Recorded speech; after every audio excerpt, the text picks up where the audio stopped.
Hello everyone, welcome. My name is Phoenix, and this is Classics Month on the Consumer's Guide to Filmmaking.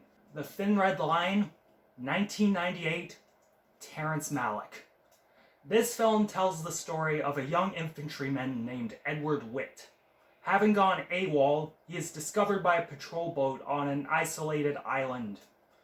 Instead of being taken to court-martial, he is forced to join Charlie Company in an assault on Mount Austin in Guadalcanal.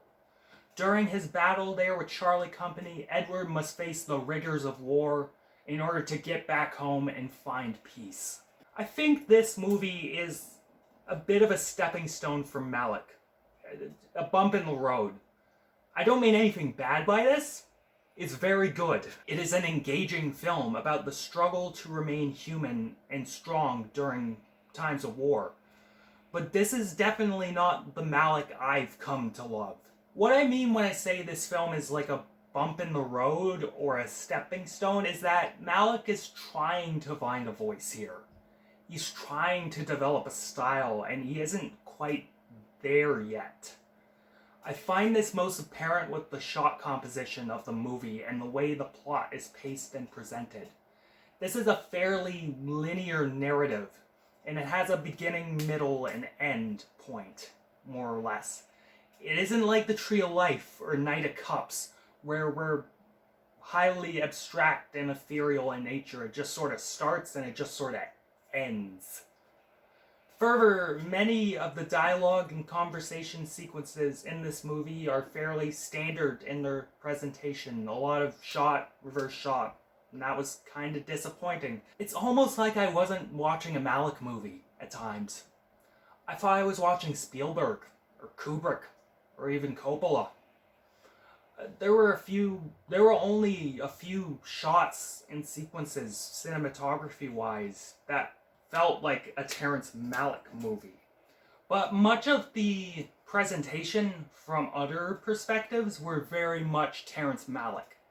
The editing, with the verbose narration over top many sequences and the cuts to these very beautiful shots of Jim Caviezel and his girl spending time together during action sequences, that was what kept me engaged. That was Terrence Malick. That's the guy I love. The way he presents Edward's arc is very much his thing, and I recognized it as quintessential Malick. He tells you through poetic prose and images the arc of this man struggling to find the courage and the will to continue in this horrific situation.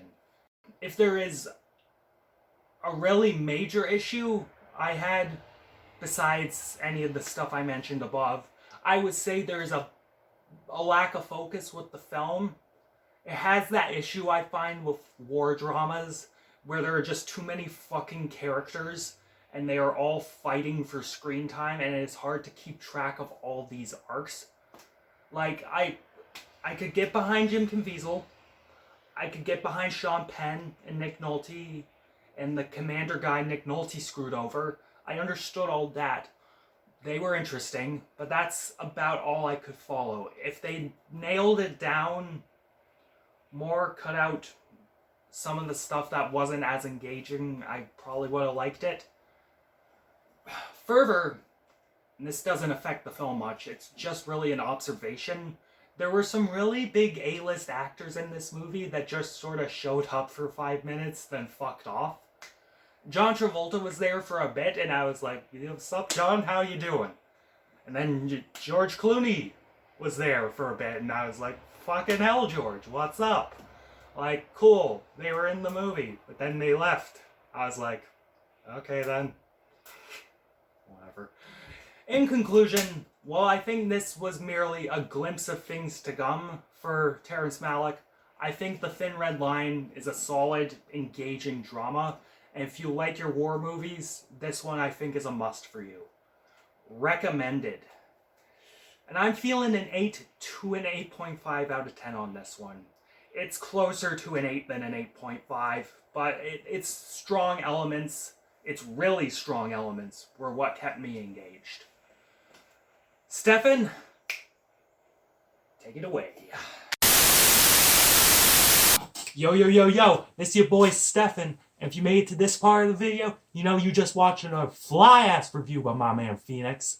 Make sure to like, share, and subscribe to this channel. Pass these videos around. Also, make sure to follow this channel on Twitter, Facebook, Instagram, MySpace, all that stuff. Links to those will be in the description. And man, if you like what's going on here, if you want Phoenix to keep doing his thing, man, you gotta donate to our Patreon and Subscribestar pages. That way, you can get all sorts of extra content that's just straight up baller. Yo, this your boy Stefan signing out. Peace!